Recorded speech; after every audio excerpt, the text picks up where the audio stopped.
আপনি স্ক্যামিং এর শিকার সহজেই হতে পারেন। প্রথমত এখানে যে অটো ড্রাইভাররা আছে অনেকেই হচ্ছে, সবাই না, আমি সবার কথা বলছি না, কেউ কেউ বিভিন্ন হোটেলের সাথে লিঙ্ক থাকে তাদের। আহ সো তারা মাঝে মাঝে আপনাদেরকে বিভিন্ন হোটেলে নিয়ে যেতে পারে। তো অনেক ভালো হোটেল হলে তো কোনো সমস্যা নেই, কিন্তু মাঝে মাঝে নিম্নমানের হোটেলে নিয়ে যায়, প্রাইসটা একটু হাই হয়। সো আমি আপনাদেরকে বলবো হোটেলগুলো আপনারা নিজেরা অবজার্ভ করে নিজেরা দাম যাচাই করে তারপরে উঠুন। আপনার বাজেট যদি বাজেট ফ্রেন্ডলি হোটেল নিতে চান বা বাজেট যদি লিমিটেড হয় তাহলে আরেকটু বেশি দেখে হোটেল নেওয়া উচিত। কারণ কক্সবাজারে ভালো বাজেটের হোটেল যেরকম আছে, অনেকটা ভালো বাজেটের হোটেলের মানেই অনেক কম বাজেটে হোটেল পাওয়া যায়। এটা আপনাকে খুঁজতে হবে। সবচেয়ে ভালো হয় আপনি যদি সমুদ্রের কাছে কোনো হোটেল নিতে পারেন। ফ্রন্ট ভিউ যদি কোনো হোটেল হয়, সি ফ্রন্ট ভিউ, তাহলে ভালো। সেক্ষেত্রে যে হোটেলগুলোতে আপনি বিচ থেকে ডিরেক্টলি উঠে যেতে পারবেন, অর্থাৎ বিচের একদম লাগোয়া, রাস্তাটা খুব কাছে, সেগুলোর দাম একটু বেশি পড়বে। আর যে হোটেলগুলো একটু ভিতরে বাট একটু উঁচু, বাট বিচটা ভালো দেখা যায়, সেগুলোর দাম একটু কম পড়বে, কিন্তু আপনার ভিউ ঠিক পাবেন। সো এটা মাথায় রাখতে হবে হোটেলের সময় আপনি যাতে স্ক্যামিং এর শিকার না হন।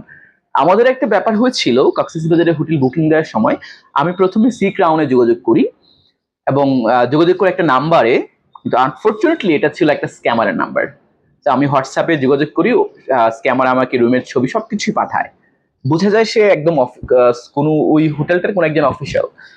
কিন্তু পরবর্তীতে সে আমাকে একটা ভাউচার পাঠায় সি ক্রাউনের, আমি আপনাদেরকে দিয়ে দিব এটা।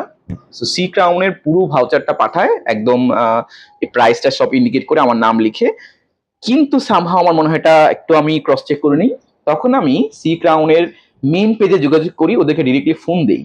তখন তারা বলে আসলে তারা এটা তাদের ভাউচার না, এটা তাদের প্রাইস লিস্ট না, এটা আসলে স্ক্যামারের প্রাইস লিস্ট।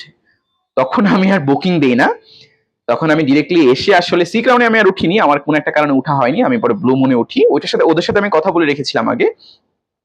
তো আপনারা যারা হোটেল বুকিং দিবেন তারা চেষ্টা করবেন হয় ডিরেক্টলি এসে আপনারা নিতে পারেন রুম দেখে পছন্দ করে। অফ সিজনে সেটা সম্ভব, কারণ অফ সিজনে রুম প্রায় খালি থাকে। কিন্তু অন সিজনে আপনারা যেটা করতে পারেন, আপনারা হচ্ছে বুকিং.com, গজায়ান আছে, শেয়ার ট্রিপ আছে, এই যে থার্ড পার্টি আছে, এদের মাধ্যমে বুকিং দিলে আপনাদের বেটার। কারণ তখন আর স্ক্যামিং এর সুযোগ থাকে না। আপনি গজায়ানে করলে বা বুকিং.com এ করলে তখন আর স্ক্যামিং এর সুযোগ থাকে না। মাঝে মাঝে হোটেলে স্টাফদের মধ্যে একাংশ অনেকে চাকরি ছেড়ে দেয়, এরা স্ক্যামিং এর সাথে জড়িত হয়। তবে আপনি হোটেলের ডিরেক্ট যে ভেরিফাইড পেজ আছে সেখানে যোগাযোগ করে আপনি বুকিং দিতে পারেন, অথবা আপনি ফেসবুক থেকে জাস্টিফাই করে, যেটা আপনার ক্রস চেকের মাধ্যমে শিওর হয়ে আপনি হোটেল বুকিং দিবেন। কারণ এরকম স্ক্যামিং এর শিকার অনেকে হয়েছে। তো সবাইকে ধন্যবাদ, সবাই ভালো থাকবেন।